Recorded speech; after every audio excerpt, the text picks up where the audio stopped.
Tantor Audio, a division of Recorded Books, presents This Searing Light, the Sun and Everything Else.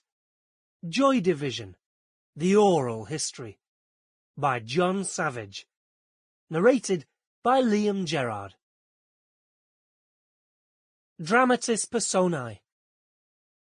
In order of appearance, as they were then: Bernard Sumner, Joy Division; Peter Hook, Joy Division; Stephen Morris, Joy Division; Deborah Curtis, wife of Ian Curtis, witness; Tony Wilson, presenter, Granada Television, factory co-founder; C.P. Lee, Alberto y los Trios Paranoias; Peter Saville, factory co-founder and art director; Paul Morley, writer, New Musical Express; Liz Naylor, writer, No City Fun; Terry Mason, Joy Division road manager; Ian Gray, witness; Ian Curtis, Joy Division; Mark Reeder, factory Deutschland; Michael Butterworth, bookseller; Martin Hannet, producer and director, Factory Records; Pete Shelley, Buzzcocks; Alan Hempsall,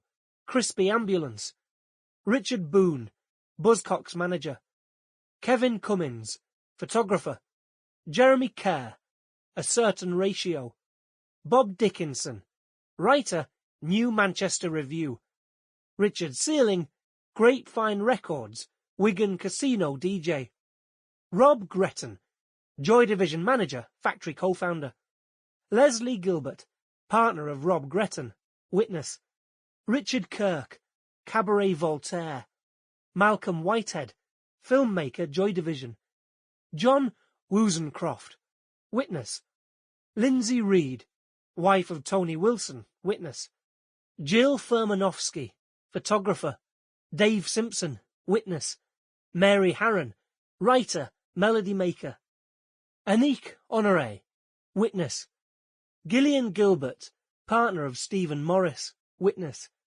Anton Corbian, photographer; Daniel Meadows, photographer; Dylan Jones, witness. Introduction. Bernard Sumner. I felt that, even though we were expecting this music to come out of thin air, we never, any of us, were interested in the money it might make us. We just wanted to make something that was beautiful to listen to and stirred our emotions. We weren't interested in a career or any of that. We never planned one single day. Peter Hook. Ian was the instigator. We used to call him the spotter. Ian would be sat there and he'd say, "That sounds good. Let's get some guitar to go with that." You couldn't tell what sounded good, but he could, because he was just listening. That made it much quicker, writing songs. Someone was always listening. I can't explain it. It was pure luck. There's no rhyme or reason for it. We never honestly considered it. It just came out. Stephen Morris. He was pretty private about what he wrote. I think he talked to Bernard a bit about some of the songs. It was totally different to how he appeared on stage. He was timid, until he'd had 2 or 3 breakers, malt liquor. He'd liven up a bit. The first time I saw Ian being Ian on stage, I couldn't believe it. The transformation to this frantic windmill. Deborah Curtis. He was so ambitious. He wanted to write a novel. He wanted to write songs. It all seemed to come very easily to him. With Joy Division, it all just came together for him. Tony Wilson. I still don't know where Joy Division came from. 1. The Cities Speak. Tony Wilson. I think that psychogeography and the concept of the city was at the centre of situationism in the 50s in France, and the degraded city was part of Joy Division's life. Macclesfield boys, Salford boys, and there is the city, Manchester.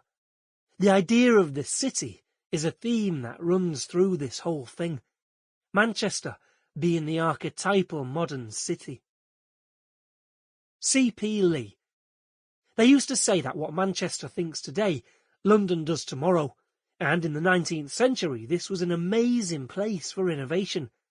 Salford, which isn't part of Manchester but sits side by side, had the first street lighting, the first trams. All these things came out of Manchester. Municipal housing, the first public lending library. All of these great, fantastic innovations that we assume are 20th century emerged in the 19th century. But at the same time, there is a tension inherent within all of this, and the tension evolves around the great unwashed, the working classes. They're there as a mob. Now, some of the movers and shakers within Manchester want to work with them and want to make things better, want to move the city on. But there are other people who regard them as very, very dangerous. So you get these tensions. So you have an area like Angel Meadows, so called because the dead were buried in such shallow ground that when it rained, it washed away the topsoil and the bones would stick out. Areas where policemen would only go round in twos. In the 30s, my father was a policeman and went round there with another officer. It was 3 a.m, and people were sat outside, and my dad said, "Why are they sat there?"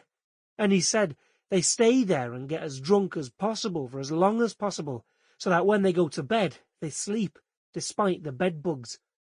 You have a city which exists in great innovation, with wealth which has been generated by Cottonopolis, generated by the future, visions of the future.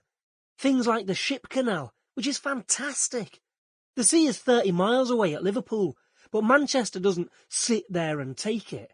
It says, we'll bring the sea to the city, and they build the ship canal, and it comes here, and it's fantastic.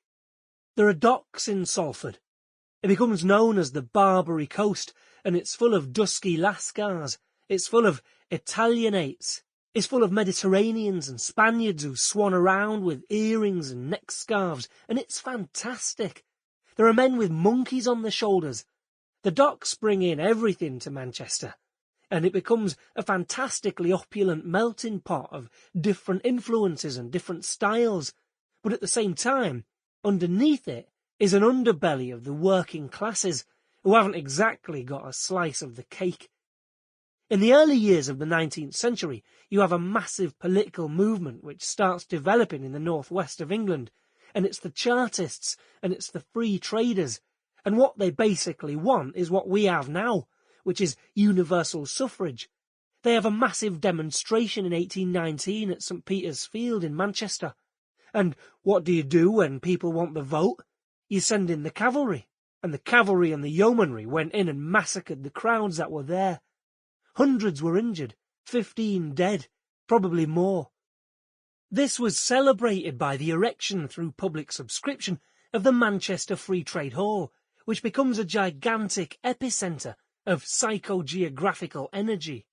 Every major artist and musician of the 20th century appeared in the Free Trade Hall. It was the site of political debate. When trade unions went on strike, they had their meetings there. Louis Armstrong played there. Bob Dylan was booed and heckled there in the Free Trade Hall in 1996. The Sex Pistols played there in 1976. And in 1996, the Dalai Lama did his last blessing to the people of Manchester in there. It was built on a field drenched in the blood of the dead. And that's what makes Manchester unique. Because you have this fantastic dichotomy between the haves and the have-nots, the rich and the poor, the thinkers and the non-thinkers. And it's a tension, and it's an energy which has made it the vital and important place that it is today. Tony Wilson. 2 words were redolent of the northern cities of Britain, and in particular Manchester. One was the word slum. I always hear Laurence Olivier in my ear for Granada saying, "You're a slum, slug," in one of those Pinter plays. Slums were dirty working-class housing, and the other word is unemployment. Those are the 2 words, the S word and the U word. And then you add the word dirt. It was a dirty, dirty old town, and I think we had to struggle to remember that this had been the historic centre of the modern world, that we invented the Industrial Revolution in this town, that, even though we did, we also invented these conditions, I've only recently got round to reading Elizabeth Gaskell and the novel Mary Barton, and essentially communism came about because Marx and Engels just looked at this utter shite that was the first industrial city. The great triumph of Manchester in the mid-19th century was that the first great industrial city had fallen apart after the American Civil War, and delightfully from a Mancunian point of view. That's because we sided with our non-business partners. Our business partners were the plantation owners, but every time that the South and Richmond tried to get recognition for the Confederacy, it was stopped by the Manchester workers rioting, and Westminster would pull back from recognising the South. That's why we have a Lincoln Square in Manchester. Most people in Manchester don't know why we have a Lincoln Square, because no one can really read the inscription. But President Lincoln wrote a letter to the working people of Manchester, saying that, in all our struggles to overcome this evil, one of the most significant forces helping us has been you, the people of Manchester. The one difference is that you have done it against your own best interests, because, far from finding ourselves with our business partners, the plantation owners, we felt we had more in common with the black slaves, which is probably very true. Anyway, that left us fucked, and also by that point in time the major economic factor in business had become shipping, freightage. There's a wonderful statistic from around 1870. To get a ton of coal from New York to Liverpool cost 6 and 4p. To get the same ton of coal from Liverpool to Manchester would then cost 8 and 6p. So basically, not having a port, we were fucked. And in true Mancunian spirit, a bunch of Mancunians in some hotel one night said, "Right, we're going to build the port of Manchester." So we went ahead and dug a canal from the bottom of the Mersey Bay into Manchester. And it didn't work because all the modern factories were on the Mersey at the Liverpool end, and there was no reason to come down the ship canal. But then someone said, why don't we build somewhere that's specifically for modern factories? And then we built the world's first industrial estate, which is Trafford Park, and that made the ship canal work. That's why my parents' shop was half a mile from the entrance to the port of Manchester in Salford. Bernard Sumner. You were always looking for beauty, because it was such an ugly place, whether again on a subconscious level. I mean, I don't think I saw a tree till I was about 9. I was surrounded by factories and nothing that was pretty, nothing. So it gave you an amazing yearning for things that were beautiful, because you were in a semi-sensory deprivation situation, because you were brought up in this brutal landscape.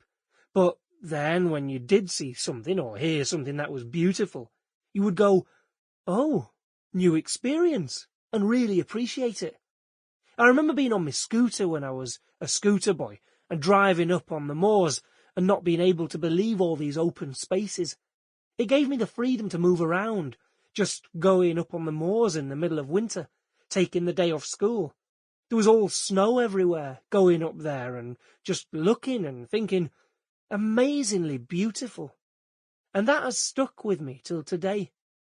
The hills are the escape from it, from the horrible industrial dead landscape of Salford and most of Manchester, the sheer contrast between the moors and the industrial filth that surrounded us in the 60s. I remember someone telling me on the way home from school that Salford was considered the biggest slum in Europe, and I couldn't believe it, because it was where I lived. I read that living in Salford was the equivalent of smoking 70 cigarettes a day. Tony Wilson. Salford and Manchester are virtually the same place. In a helicopter you'd have to come very low to make out the River Irwell that separates the two great cities, and yet there used to be this real conflict, in that typically if people in America say, "Oh, you come from Manchester," people like me say, "No, I don't, I come from Salford." The same thing. No, it's not. Salford had its own sense of pride. It was a city 800 years before Manchester was a city. It felt like the working-class city on the edge of the urban centre of Manchester. I think one of the strange things about the whole process, when you look at the regeneration of this great city region, which is now the way we call it, one of the moments comes in the mid-80s when Sample complete. Ready to continue?